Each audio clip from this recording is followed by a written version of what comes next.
Successor of Ida Lewis. Lighthouse heroine's place filled by Evard Jansen. Washington, December 25.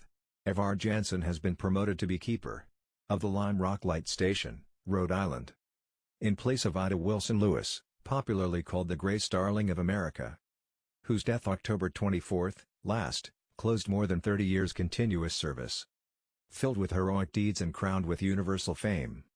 Immediately following his death, her son, Rudolph Lewis, was temporarily given the post until an appointment from the Civil Service Register could be made. A month later Jansen was promoted from the place of first assistant keeper at $480 per annum, Sandy Hook Fog Bell Station, North Hook Beacon, New Jersey. His present salary is $516.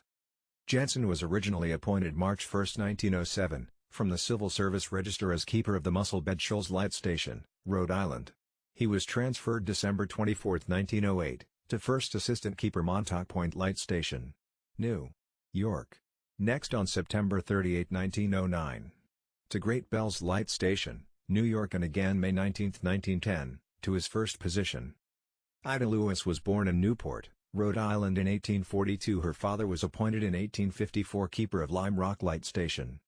Later he became paralyzed and his wife was made keeper of the light.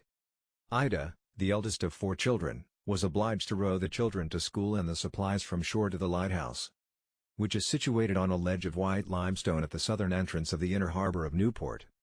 Thus she became a skillful oarswoman. She succeeded her mother as keeper in 1879.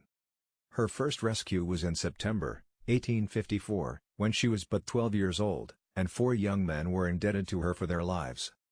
The records of the Lighthouse Bureau, Department of Commerce and Labor, show that at 5 different times subsequently, between 1866 and 1881, she saved 9 other men, each time imperiling her own life. It is believed by Lighthouse Commissioner Putnam that there are many more such instances which do not appear in the official record.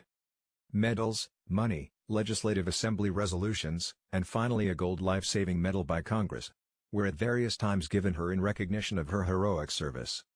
She married, at 35, a Mr. Wilson, but they separated some years afterward, and from that time she preferred to be known as Mrs. Ida Wilson Lewis, by which name she was borne on the rolls of the Lighthouse service until her death.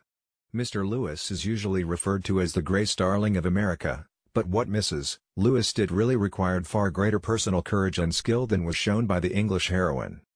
Gray Starling assisted her father in one rescue only, the saving of 9 persons, who were left on a wreck upon the subsidence of a gale on the coast of Northumberland, England, September 7, 1838. Mrs. Lewis' record is far greater, and in all but 2 of her rescues she was wholly unassisted.